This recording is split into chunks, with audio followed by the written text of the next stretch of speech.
Apparently, nothing says galactic diplomacy quite like forcing representatives from 73 different species to watch each other potentially die in creative ways. The Apex Beast trials had become the premier event for interspecies relations, which said something rather unflattering about the state of civilization in the Andromeda Spiral. But then again, when your average diplomatic summit involves beings who communicate through spores, electromagnetic pulses, and interpreted dance, perhaps ritualized combat was the most efficient common language available. The arena complex orbited a dying star, its metallic superstructure gleaming with the kind of technological arrogance that screamed, "We have conquered death itself, but still enjoy watching things try to kill each other." Observation decks jutted out like metallic fungi from the central dome, each one climate-controlled for the specific atmospheric requirements of its occupants. The crystalline hegemony required temperatures that would flash freeze most carbon-based life, while the thermal collective needed heat that would turn water into superheated steam. Engineering marvels aside, the whole thing resembled a cosmic coliseum designed by committee. Impressive, functional, and somehow missing the point entirely. Representatives from across the galaxy had gathered for this year's trials, each bringing their finest warriors, their most advanced technology, and their most insufferable attitudes. The Karate Dominion had arrived with enough firepower to sterilize a moon, their delegation strutting about in power armor that hummed with barely contained energy. The ethereal commune floated in their translucent environmental suits, looking down their non-existent noses at anyone solid enough to cast a shadow. Even the normally peaceful Verdant Collective had brought their bio-warriors, living weapons that pulsed with chlorophyll-based menace. And then there was the human. She sat in the preparation chamber, a perfectly ordinary-looking woman who might have been equally at home in a corporate boardroom or a coffee shop. No power armor, no exotic weapons, no visible cybernetic enhancements. Her equipment consisted of a simple field pack, standard-issue clothing that had seen better decades, and what appeared to be a thermos of something that smelled suspiciously like tea. The other species representatives gave her the kind of looks typically reserved for someone who shows up to a formal dinner party in pajamas. The human ambassador seemed entirely oblivious to the stares, or perhaps she simply didn't care. She sipped her beverage with the casual air of someone waiting for a particularly boring meeting to start, occasionally glancing at a handheld device that looked primitive compared to the holographic displays and neural interfaces surrounding her. When a passing Karathi warrior accidentally bumped into her chair, she simply smiled and said, "Excuse me," in perfectly accented universal standard, as if politeness were some kind of exotic defensive mechanism. This display of apparent naivety caught the attention of Warlord Krex, the Dominion's champion and a being who had built his reputation on creative violence. Standing nearly 3 meters tall and built like a weapons platform with delusions of grandeur, he represented everything the Karate valued: strength, aggression, and the kind of subtle diplomatic skills that involved making threats in 17 different languages. His armor bore the scars of a dozen campaigns, each mark a trophy from some unfortunate species that had underestimated Dominion resolve. Krex approached the human with the predatory grace of something that had never met a problem it couldn't solve with applied force. His helmet retracted with a pneumatic hiss, revealing a face that looked like it had been carved from granite by someone with anger management issues. When he spoke, his voice carried the kind of authority that made lesser beings check their insurance policies. So he rumbled, his words carrying easily across the preparation chamber. "Earth sends a single female to face the apex beast. How wonderfully quaint." The universal translator somehow managed to convey his contempt despite the technological barrier, a feat that would have been impressive if it weren't so obnoxious. Other representatives began to gather, drawn by the promise of entertainment that didn't involve anyone they cared about dying. The crystalline hegemony's delegate chimed in with harmonics that roughly translated to amused condescension, while the thermal collective's representative flickered with what might have been laughter if one were being charitable about it. "Tell me, little human," Krex continued, warming to his audience, "what exactly do your people hope to accomplish here? Are you perhaps planning to bore the beast into submission? Maybe offer it some of your famous friendship and understanding?" His laugh was the kind of sound that made small animals hide and larger animals reach for weapons. The human looked up from her device, blinked once, and took another sip of her tea. "Well," she said, in a tone that suggested she was discussing the weather, "I suppose we'll find out." weren't we? The simplicity of the response seemed to catch Krex off guard, as if he'd been expecting tears, panic, or at least a properly dramatic speech about human determination. Instead, he got the conversational equivalent of a shrug, delivered with the kind of calm that suggested either supreme confidence or complete detachment from reality. "Your species has a reputation for keeping pets," Krex pressed, his voice taking on the edge that usually preceded someone losing important body parts. "Perhaps you think this beast is simply another animal to be tamed, another creature to add to your collection of domesticated lesser beings." The human's expression didn't change, but something flickered in her eyes, a moment of what might have been amusement or perhaps pity. "We do have experience with dangerous creatures," she agreed mildly. "Though I find the most dangerous ones are usually the ones that think they're the apex predator." The comment hung in the air like a challenge wrapped in pleasantries, and Craig's face darkened to a shade that suggested volcanic activity. Around them, the other representatives leaned forward with a kind of anticipation typically reserved for impending disasters or particularly good entertainment. The human, however, simply returned to her device, apparently considering the conversation closed. This was going to be interesting. The arena itself was a testament to the galaxy's collective genius for overcomplicating things. Imagine a biodome the size of a small moon, then fill it with every hostile environment known to xenobiology, add a generous helping of advanced holographic projection, and top it off with enough sensor equipment to monitor the mating habits of quantum particles. The result was a place where you could experience the joys of being simultaneously frozen, irradiated, and dissolved in acid while an audience of alien dignitaries placed bets on which would kill you first. The dome's interior shifted and flowed like a living thing, biomes blending into each other with the kind of seamless transition that made environmental engineers weep with joy and participants question their life choices. Crystalline forests of razor-sharp mineral formations gave way to swamps that bubbled with compounds that would make industrial solvents look like health drinks. Gravity fluctuated in precise zones, creating pockets where up and down became philosophical concepts rather than physical realities. Each species had prepared for this moment, according to their own cultural interpretation of not dying horribly.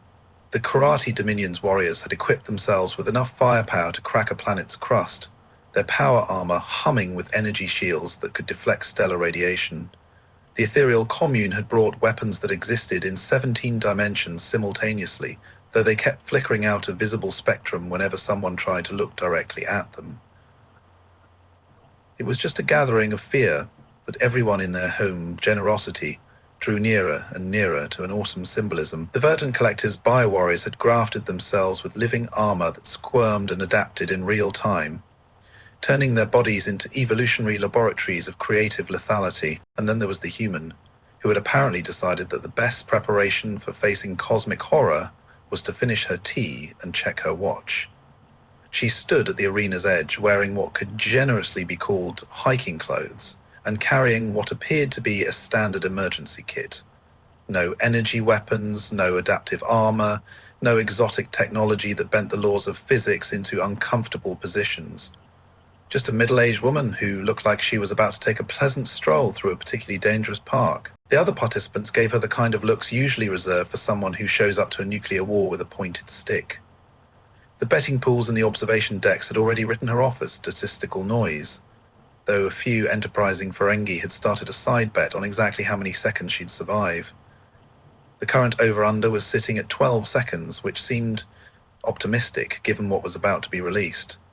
Speaking of which, the apex beast was the kind of creature that made evolutionary biologists question their faith in natural selection. It had been discovered on a world where the local ecosystem had apparently decided that the laws of physics were more like gentle suggestions, and everything in the food chain had responded by becoming increasingly impossible. The beast itself defied easy categorization. Part predator, part natural disaster, part existential crisis given physical form. The creature stood 4 meters at the shoulder, its body a sleek fusion of organic tissue and what appeared to be crystallized space-time. Its hide shifted between states of matter at will, sometimes solid enough to deflect energy blasts, sometimes gaseous enough to phase through solid barriers. 6 limbs moved with liquid grace, each one ending in appendages that could serve as hands, claws, or geometric impossibilities, depending on the situation. Its head was perhaps the most disturbing feature, elongated and elegant, with eyes that seemed to look through dimensions rather than at them. But it was the intelligence behind those eyes that made the beast truly terrifying. This wasn't some mindless predator driven by instinct and hunger.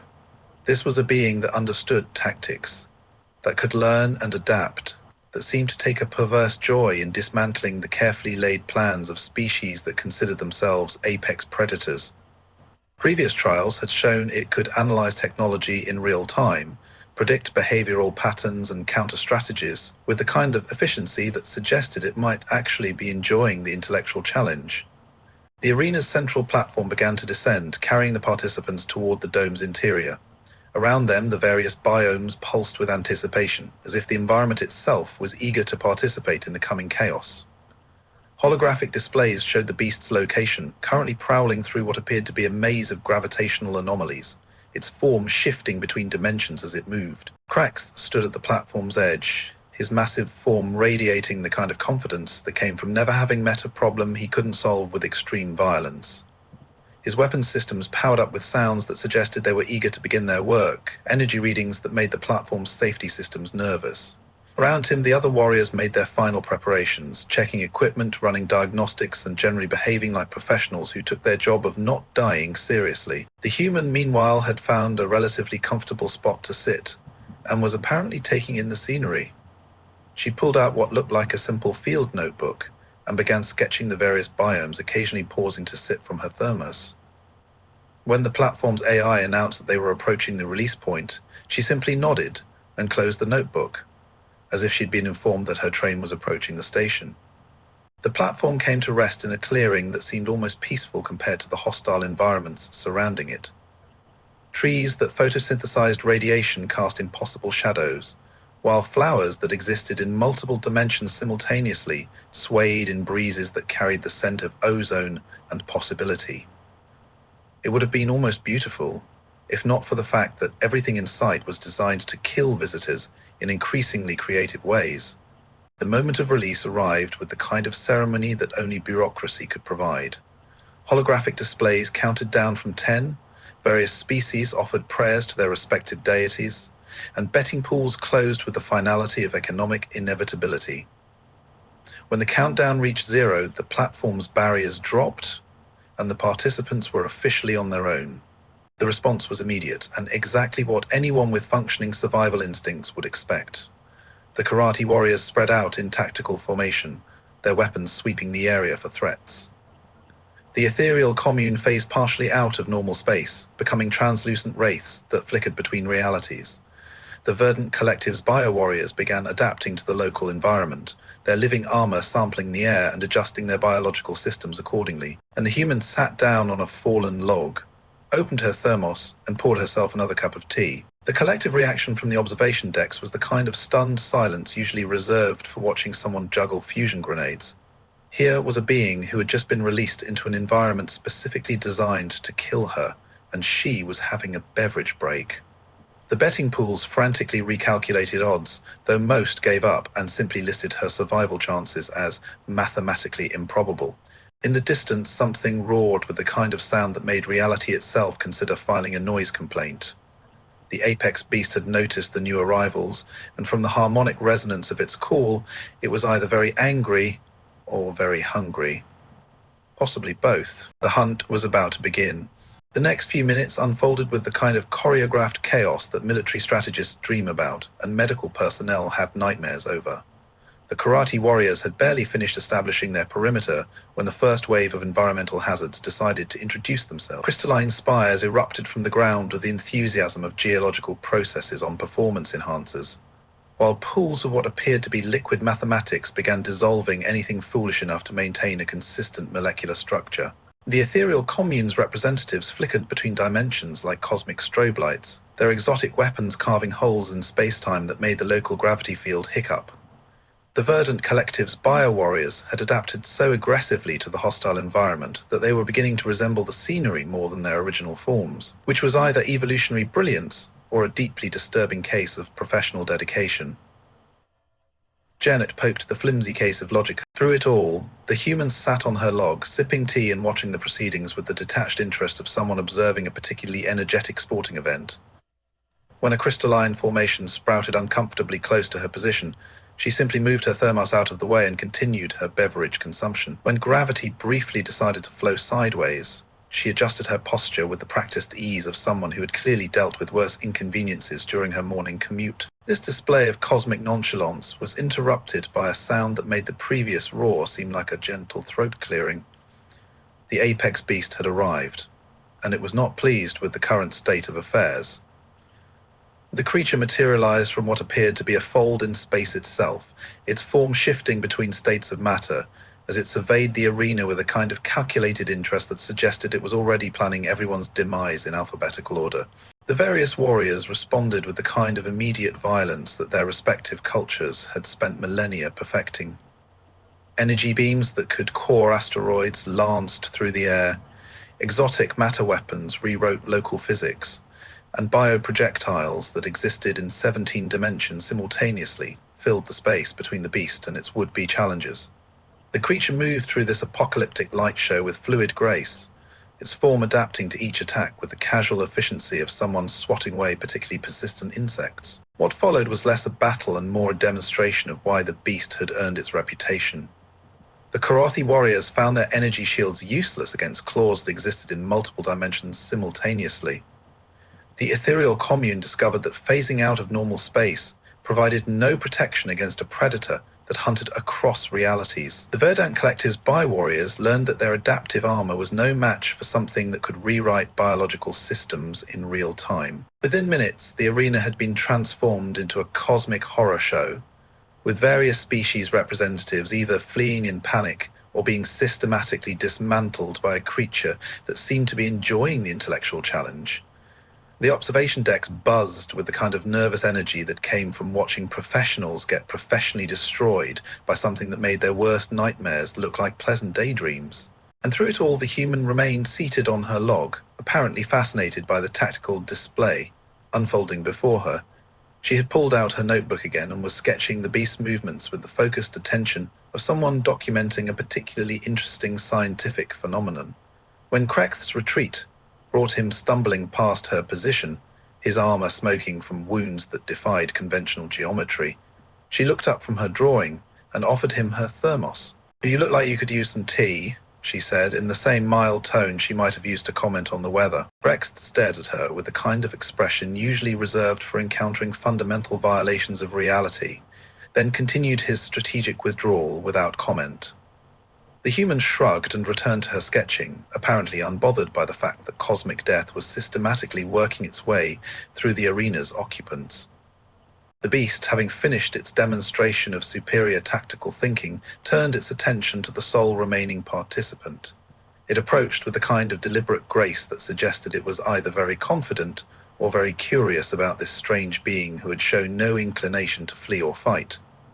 Its 6 limbs moved in perfect synchronization, each step bringing it closer to the human who continued her artistic endeavors as if nothing unusual was happening.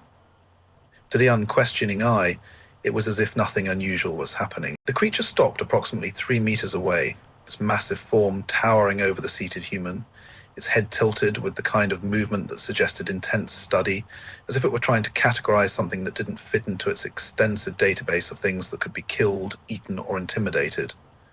The eyes that looked through dimensions focused on the human with an intensity that made the air itself seem to vibrate with anticipation.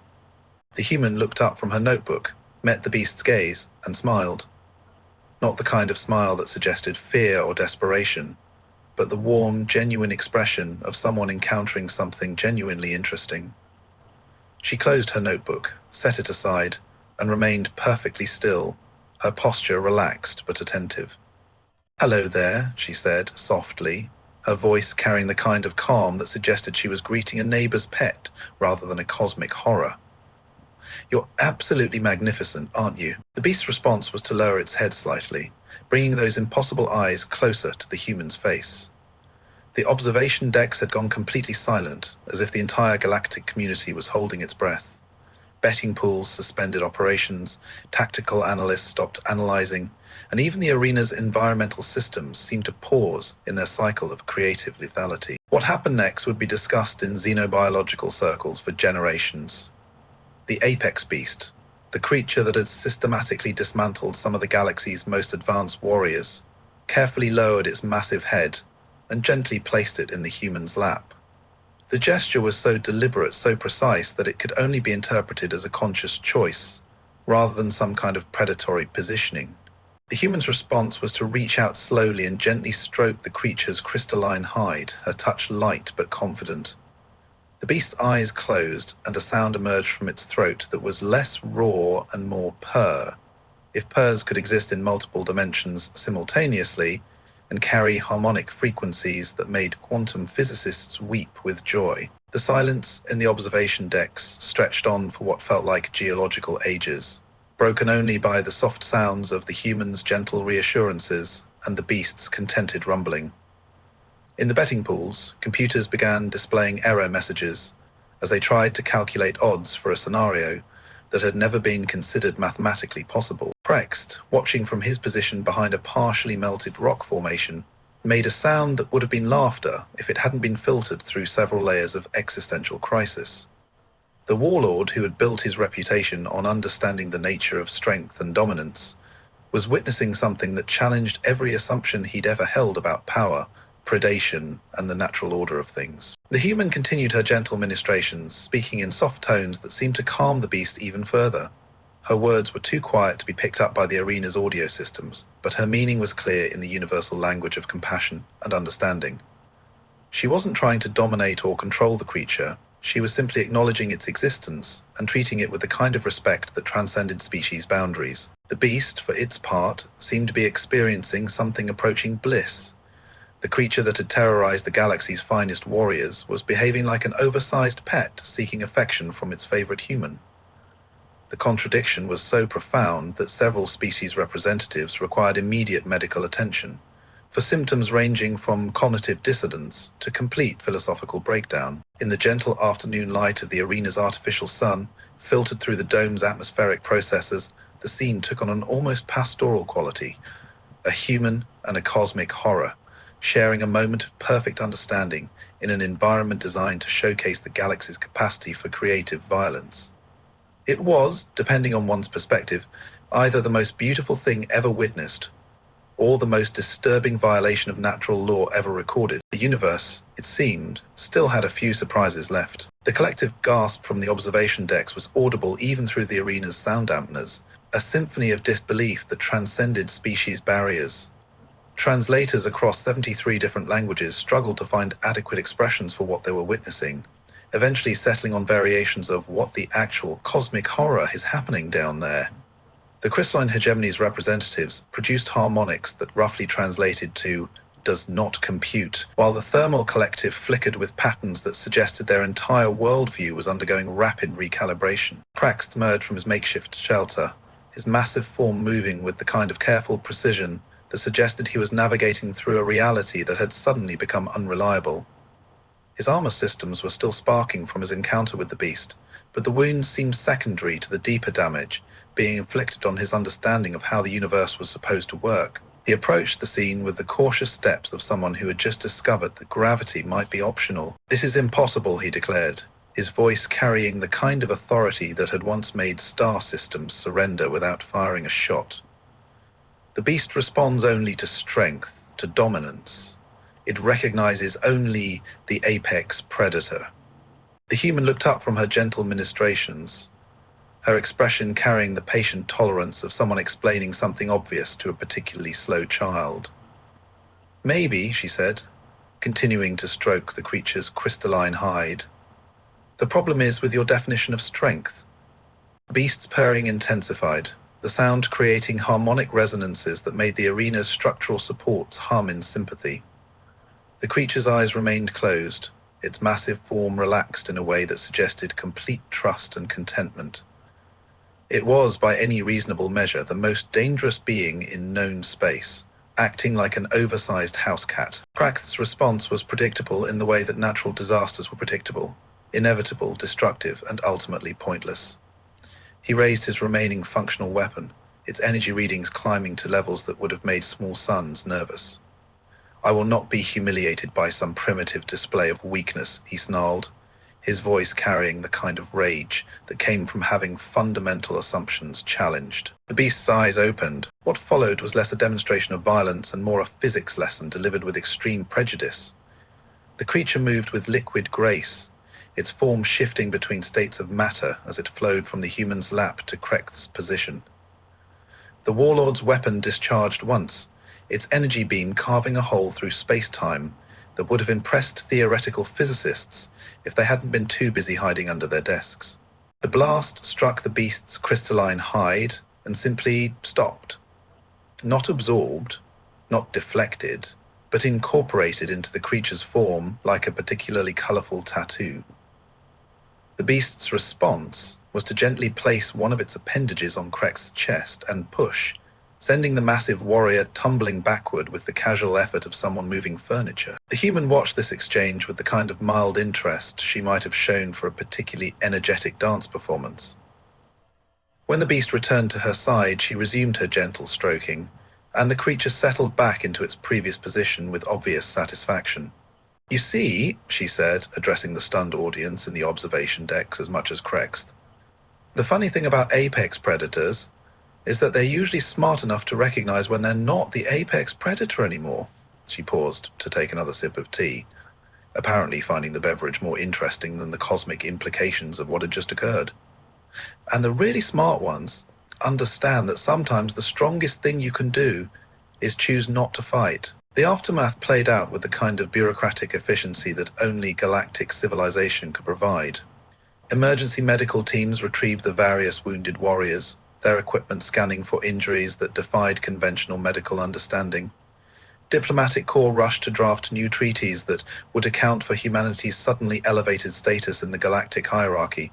The betting pools simply shut down, their AI systems refusing to calculate odds for a species that had apparently redefined the concept of probability. Krecht, his armor systems finally giving up their attempts to maintain structural integrity, sat among the crystalline formations and stared at the human with a kind of expression usually reserved for encountering religious revelations. "How?" he asked, his voice carrying none of its previous arrogance. The human finished her tea, packed away her thermos, and stood with the careful movements of someone who had been sitting for too long. The beast raised its head, watching her with obvious affection before settling back into a comfortable position among the arena's exotic flora. "The same way humans have always survived," she said, shouldering her pack with the practiced ease of someone accustomed to long journeys. "We make friends with the things that could kill us, and we treat them with the respect they deserve." She walked toward the extraction point, leaving behind an arena full of beings who would spend the rest of their lives reconsidering their assumptions about strength, power, and the nature of survival itself. The beast watched her go with obvious contentment, then settled down for what appeared to be a peaceful nap. In the observation decks, the galactic community began the long process of adjusting to a universe where the most dangerous species was also the one most likely to offer you tea and ask about your day. It was, all things considered, a profoundly unsettling development. The universe, it seemed, had a sense of humor after all.